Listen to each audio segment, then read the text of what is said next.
भैया एक बर्गर मिल जाएगा, मेरी बेटी का जन्मदिन है आज। हाँ बर्गर तो मिल जाएगा पर ये 30 रुपये हैं, 50 रुपये लगते हैं। मेरे पास ये 30 रुपये है, एक बर्गर दे दीजिए, बड़ी मेहरबानी होगी आपकी।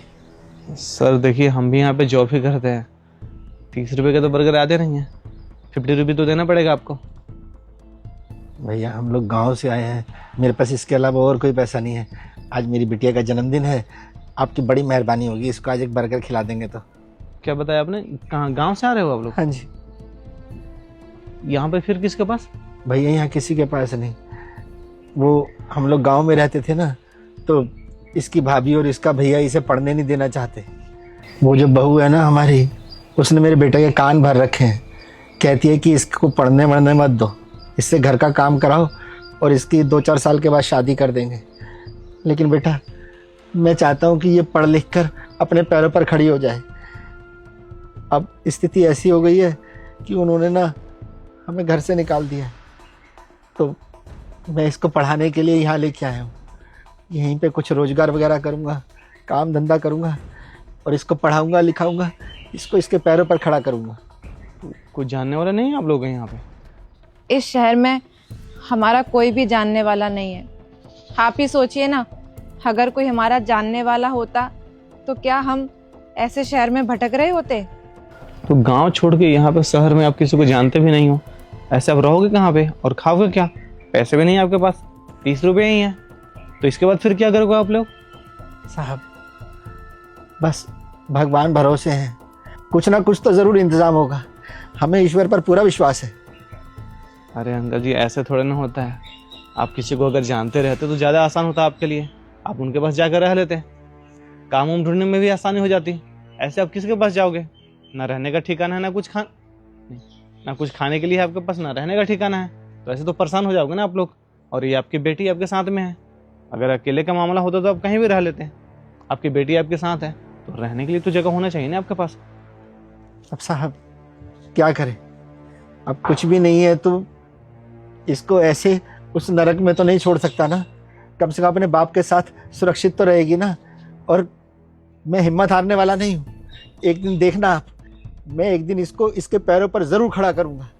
और मैं काम से डरता नहीं हूँ, कुछ भी काम मिलेगा मैं करूँगा, दिहाड़ी मजदूरी कुछ भी करूँगा, लेकिन अपनी बेटी को पढ़ाऊँगा ज़रूर। वैसे किसी चीज़ का तैयारी कर रहे हो आप? यूपीएससी की तैयारी कर रही हूँ मैं। और भैया मैं ना पढ़ाई में बहुत तेज हूँ, मानती हूँ कि थोड़ा किस्मत साथ नहीं दे रही है, पर हाँ मुझे जितना भी मौका मिलता है ना मैं पढ़ने की कोशिश करती हूँ। अब आप तो जानते ही हैं कि कॉलेज की फीस कितनी महंगी है, कितनी मोटी मोटी बुक्स होती हैं।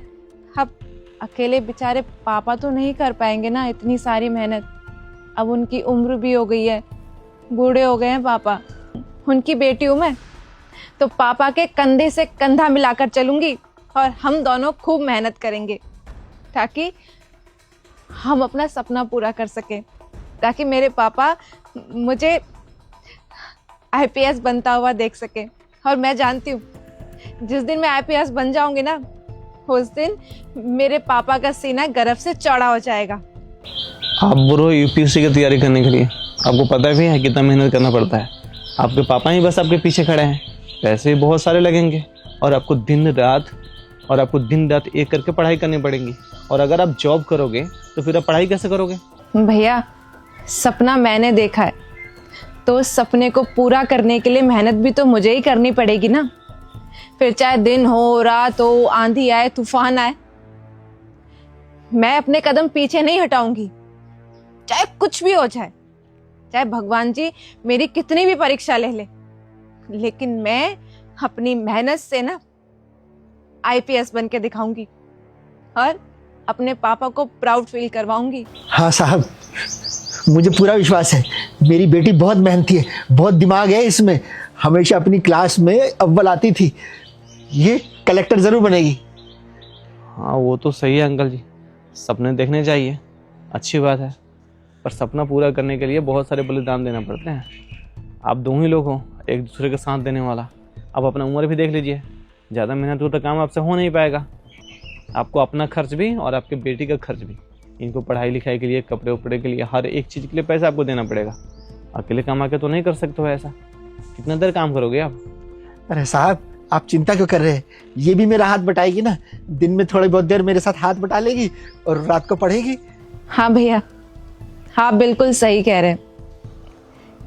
लेकिन एक बात सोचिए ना, माँ बाप अपनी पूरी जिंदगी गुजार देते हैं ताकि उनके बच्चे खुश रहें, उन्हें किसी भी चीज की कभी भी कमी महसूस ना हो। तो क्या बच्चों का फर्ज नहीं बनता कि वो अपने माँ बाप के सपनों को पूरा करें? और आप जानते हैं भैया, मेरे पापा मुझे शेरनी बुलाते हैं। अब छोटी मोटी मुसीबतों से मैं डरने वाली थोड़ी हूं। अपने पापा के साथ ना पूरी लगन के साथ मेहनत करूंगी और फिर देखना मेरा सपना पूरा हो जाएगा। और जिस परिस्थिति से अभी पापा और मैं गुजर रहे हैं ना, फिर कभी गुजरना नहीं पड़ेगा।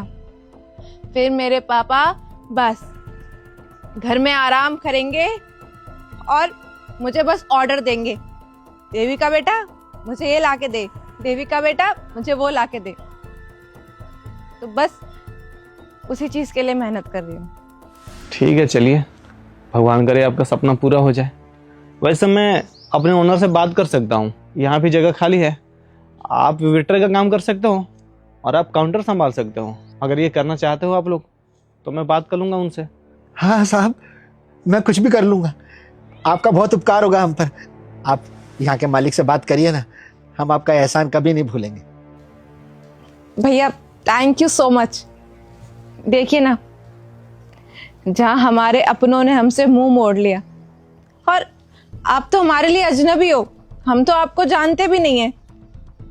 आप चाहते तो हमसे रूड वे में बात कर सकते थे, या हमें यहाँ से बेइज्जती करके निकाल सकते थे, या उल्टा सीधा कुछ भी कह सकते थे। लेकिन आपने ऐसा नहीं किया। आपके पेरेंट्स ने ना आपकी परवरिश बहुत अच्छी की है। और भैया thank you so much once again कि आपने हमारे बारे में इतना सोचा। आप ना हमारी जिंदगी में फरिश्ते बनकर आए हो। आप प्लीज एक बार अपने मैनेजर से बात कीजिए ना कि पापा और मुझे यहाँ पे जॉब पे रख ले। आई प्रॉमिस कि आपको ना कभी भी शिकायत का मौका नहीं मिलेगा। हम दोनों बहुत अच्छे से काम करेंगे। अरे इसमें फरिश्ते वाली क्या बात है, मैं भी यहाँ पे जॉब ही करते हैं और उन्होंने बोला हुआ है आदमी की ज़रूरत था, तो आप लोग अगर काम कर लोगे तो ज़्यादा आसान हो जाएगा उनके लिए। हमें भी ढूंढना नहीं पड़ेगा आदमी को। और रहा बात पैसे का, टाइम से पैसे दे देते हैं साहब, यहाँ पे टेंशन नहीं लेना होगा। और ये सामने वाला रूम भी दे रखे हैं यहाँ पे स्टाफ को रहने के लिए, तो 2 रूम तो खाली ही हैं। एक रूम में आप दोनों शिफ्ट हो जाना, यहीं पर रह लेना और यहीं पे काम भी कर लेना, ज़्यादा आसान हो जाएगा आपके लिए। और पढ़ाई भी आसानी से कर सकते हो, यहाँ पे ज़्यादा भीड़ भाड़ नहीं होता है। हाँ साहब, ये हमारे लिए बहुत अच्छा रहेगा। इसको बहुत ज़्यादा दूर भी नहीं जाना पड़ेगा, यही कमरे में से बाहर निकल के आएगी, काम शुरू हो जाएगा और यहाँ से कमरे में चली जाएगी तो पढ़ाई कर लेगी। इसका बहुत समय बचेगा साहब।